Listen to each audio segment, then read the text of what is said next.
दूसरे माले पर दिखने वाला मकान कभी मोहम्मद रफ़ी साहब का घर हुआ करता था। ये वही जगह है जहाँ पे रफी साहब बैठा करते थे। उस जमाने में आते थे जिस जमाने में हम लोग नहीं थे। यहाँ पे हमारे बाप दादा थे, उनके साथ में बैठा करते थे।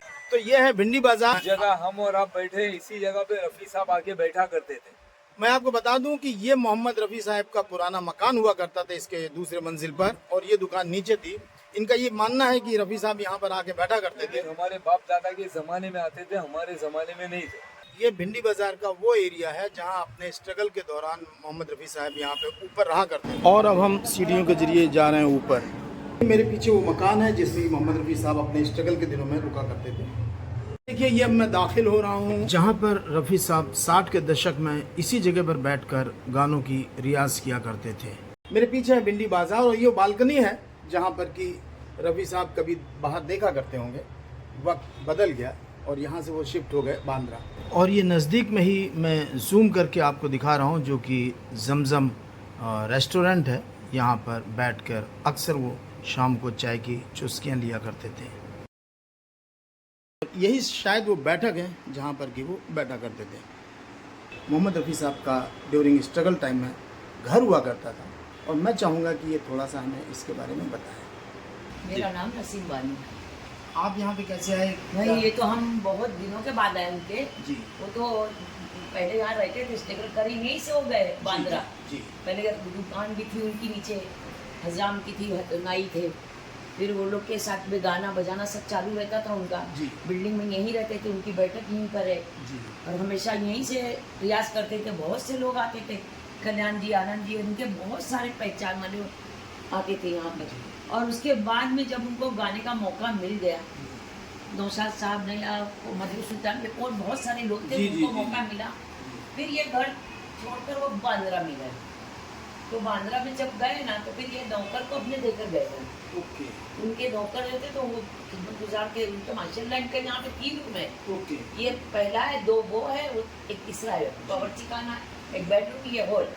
तो उन्होंने 3 रूम अपने नौकर को दिए गए कि भाई ये हमेशा अपने पास रखना, ये एक निशानी है। जी जी जी। और इसको कभी देना नहीं किसी को, तुम रहना। मेरे नौकर थोड़े दिन में वो रह के रहा हुआ 1-2 साल, ये जितने साल वो तो मुझे नहीं मालूम। फिर वो उन्होंने अपना ये रूम बेचकर जूते वाले को देके चले गए।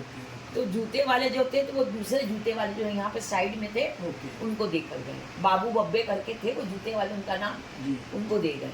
फिर उनसे हमने घर लिए। ओके। आपने किस समय कितने दिन हो गए? हमने, हमारे को आके 35 साल हो गए।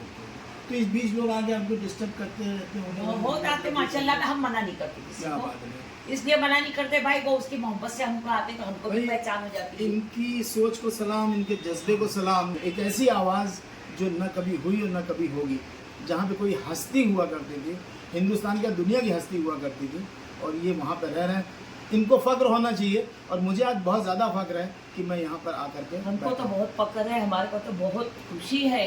हमारे को भी जानने लगे लोग। जी जी जी। उनके नाम से हमको भी जानने लगे लोग। नहीं तो हमको क्या मालूम था भाई, जब हम आए हमको मालूम था कि मोहम्मद रफ़ी का घर है, मगर उस वक्त ज़्यादा हो नहीं था, लेकिन अब कुछ ज़्यादा ही हो गया। अब की सोशल मीडिया की वजह से उनका नाम ज़्यादा रोशन हो गया। नहीं, उनका घर भी नहीं, उनका तो नाम रोशन था ही पहले, मगर ये घर वर सब उनकी वजह से हुआ, सोशल मीडिया से हुआ।